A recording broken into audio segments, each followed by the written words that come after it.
Hello there, people of the internet. This is going to be kind of a, not necessarily a rant, more like a venting video of me about me just talking about my frustrations. So, cast bullets. I went through my inventory today and I saw how much lead I have, what I have in terms of cast rounds, just going through my stores and seeing what it is that I have available to me. And I also went online and looked some stuff up, and, well, this is kind of something that rolls around in the back of my mind, but I noticed that I was getting low on lead for casting, so I thought I'd hop online and see what kind of scrap lead I can find, because I don't have a source of it where it is that I'm currently at. And I discovered that scrap lead normally runs about $2.50 per pound. Now, since there's 7,000 grains in 1 pound, I believe that's correct, that means that I should be able to make a 150 grain bullet for approximately 4 cents. Maybe ever so slightly more, but approximately 4 cents just for the sake of argument. So I got a 4-cent projectile, which is fantastic. You can't really go out and get those for 4 cents. The issue with cast rounds is whenever they're made of just straight lead, like what I have here, they can't be sent at very high velocities. If a cast lead round gets sent at super high velocities, then that lead is actually going to foul up your barrel, and you'll get what is called leading.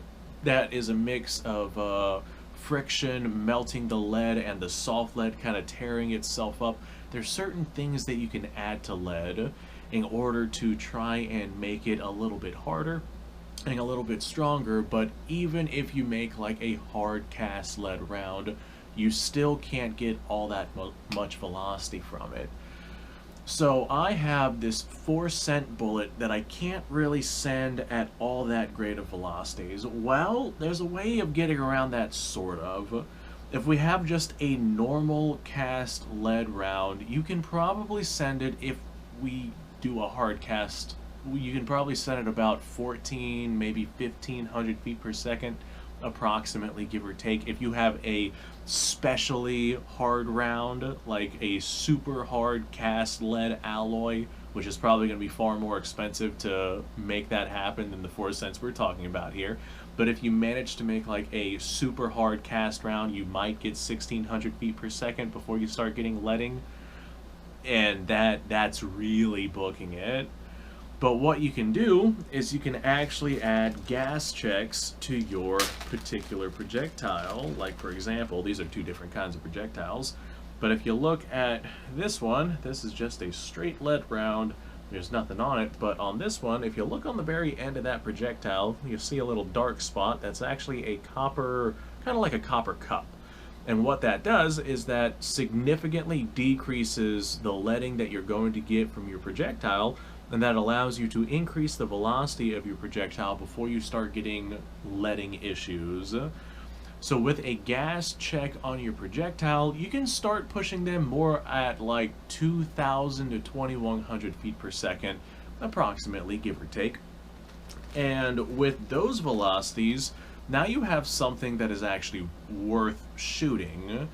The issue is gas checks normally cost around 3 to 5 cents per gas check, depending on caliber, where you get it from, shipping, taxes, etc., etc. So we're just gonna call it 4 cents to just meet in the middle. So we got 4 cents in the projectile, we got 4 cents in the actual gas check that we just stuck onto the projectile, and now we can get 2,000 feet per second from that projectile. The issue is there's a lot of places that I can go to if I want to actually purchase factory-produced projectiles, and a lot of these factory-produced projectiles are oftentimes on sale, and they're oftentimes either plated or jacketed, which are significantly superior to just a lead round with a gas check on it, because of plated and a jacketed round, you can get up to actual smokeless powder velocities without having to worry about leading. And the thing is, if you were to go out and get some of these different plated and jacketed projectiles, especially if you go out and get factory second rounds, they're going to cost probably around 10 cents per shot.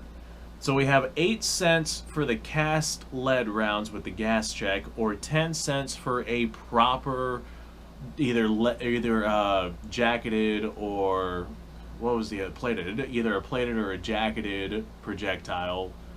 It's simply 2 cents more. Now, with the lead bullets, you have to take the time to actually cast those, and then you have to take the time to properly seat a gas check on it, and it has to be exactly precise, because if that gas check is slanted one way or the other, that's going to significantly throw off your accuracy.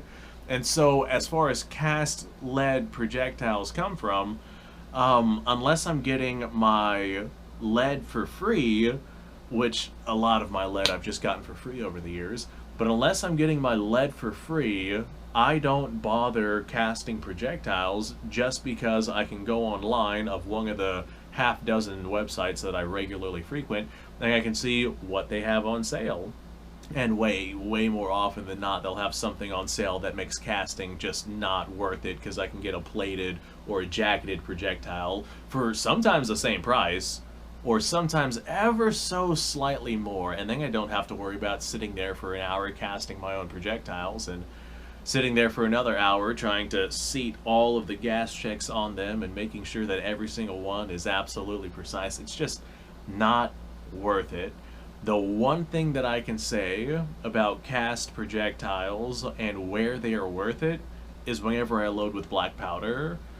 If I were to go out and purchase actual cast projectiles, it's normally going to be about twice the cost of what I could cast my own for, because I can cast my own projectiles for probably about 4 cents a round, if we're talking about a 150 grain bullet. Or I can go out and buy cast rounds for probably about 10 cents a round. But the thing is, if you're just going to go out and buy them, that's 10 cents a round, and if you're going to do a volume of shooting, that adds up quite a bit. I can make them for like half the price. On top of that, if I'm using black powder, I don't bother with a gas check. I'm going to be getting, with the things that I shoot, probably about 12 to 1400 feet per second, because I use screened black powder, and that's plenty adequate for just going to the range and plinking steel and doing the things that I do. The reason why I use black powder is because I make my own powder, and I can make it for stupid cheap. Like, I can make a pound of black powder for probably about $3, give or take. So, with how little it takes in terms of cost for the powder, and I also reload my own primers way more often than not. You guys know those old cap gun caps? They're like paper caps. They look, they just come in strips of paper, and they each have individual caps on them, and whenever you smack them, they kind of go puff. Well, I use those to reload my primers, and the reason why I use those is because I can get like 6,000 of those for like, I don't know, $1 or something like that. They are very, very inexpensive. So I have my straight 4 cents cast lead round, not worrying about a gas check or anything like that, and that cuts the actual projectile manufacturing process in half. So I have my straight lead projectile, I have my super cheap black powder, and I have my homemade, well not homemade, home reloaded primer, and then I add all that together and I can go out to the gun range and just enjoy shooting for an extraordinarily small amount of money. And that is the one instance where I can say that cast rounds are worth it. But if I'm loading something with smokeless powder, I wouldn't even bother with cast rounds unless it's in an example where I already have it, or I got it for free, or something like that. I typically don't bother with cast rounds if I'm using smokeless. Now, all of that being said, there are some examples where maybe casting a projectile might be more advantageous. Like, I know that there's a lot of surplus 8mm Mauser out there on the market, and you could get that, break it down, use it as components. But in the event that you are going to go out and get just specifically projectiles for whatever it is that you're doing, 8mm Mauser, just regular projectiles, you're looking at probably 25 to 30 cents per projectile for 8mm Mauser, a .323 diameter bullet. Or you can go out and use your bullet mold and cast those and then gas check those for around that 8-cent mark. And that's an example of, I mean, like, one of those factory bought rounds is worth 3 of those melted and gas checked rounds. So you can go out and do a lot more shooting for the same amount of cost. That is an example of where you might find that it's advantageous to cast your own projectiles. But for the most part, I'm able to find a factory projectile from one of the stores that I go to that make the casting not worth it. Whether or not I'm going with 6.5 millimeters, 7 millimeter, 8 millimeter, a 308 diameter projectile. There's just so many different options on all the different things that are out there where I'm like, all right, I need this particular caliber of projectile, and I'll hop online and I'll look at the sites and I'll be like, all right, this particular site has these for sale for 8 cents a shot or 10 cents a shot or something like that. So I'm not even going to bother going out and casting them. But there has been some examples where casting has come in handy, like, for example, the 8mm rounds. I don't really see those for sale at the same price point that I'd be able to match with my casting rounds. So on top of the issues with the velocity from casting, along with the issues of price from casting, if you're using black powder, you're not going to have a problem with anything, especially if you gas check them. You're going to have 0 issues with black powder. But with smokeless, you have to make sure that your smokeless load gets you as little velocity as necessary so you don't get leading inside of your rifle. And that's a lot harder to do than people seem to think. You can kind of look up online and see what people are doing, but for the most part, there's only 2 real powders that people go to, Unique and 2400.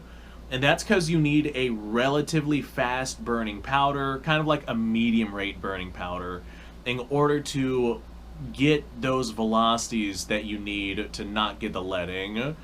With those medium rate burning powders, they give a lot less issue to case capacity than some of your slower burning powders. Like, for example, if, say, 15 grains of 2400 will get me 1500 feet per second, probably not to scale, I'm just saying this as a reference point.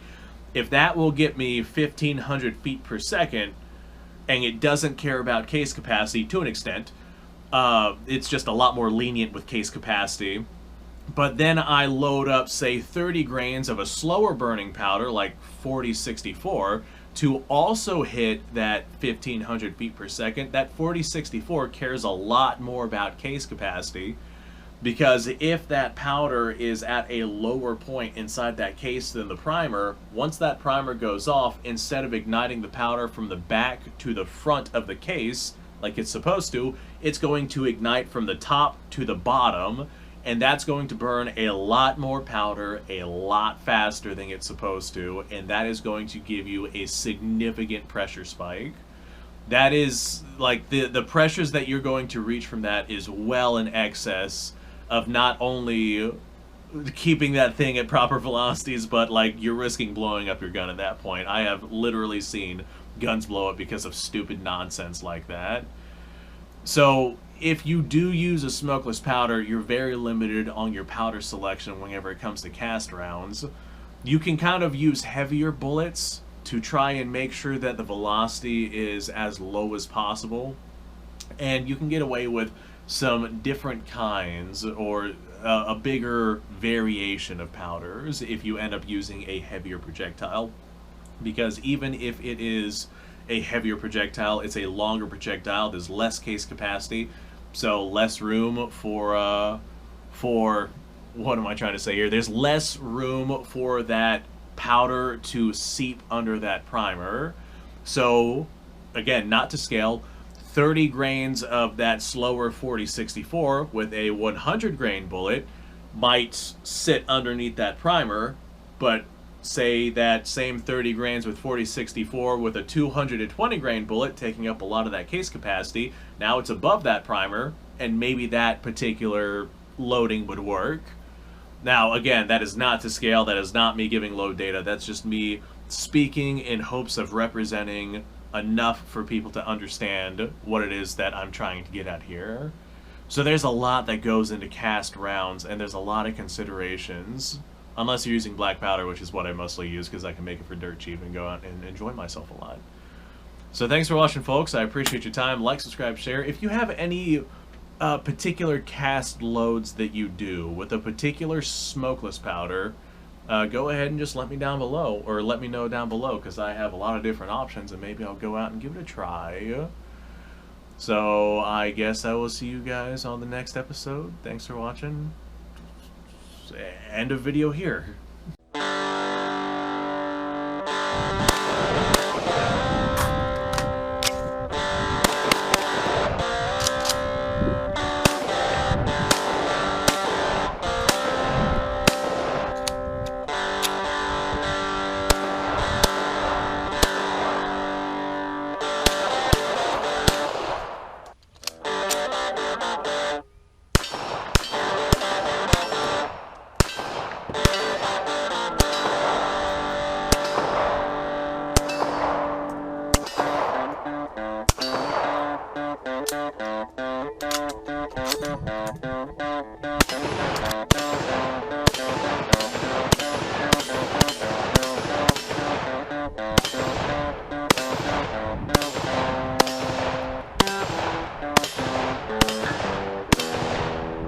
Been a little while since I've done this.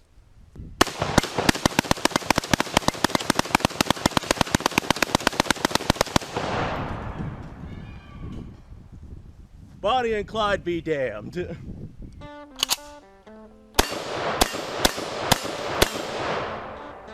poor man's Garrett.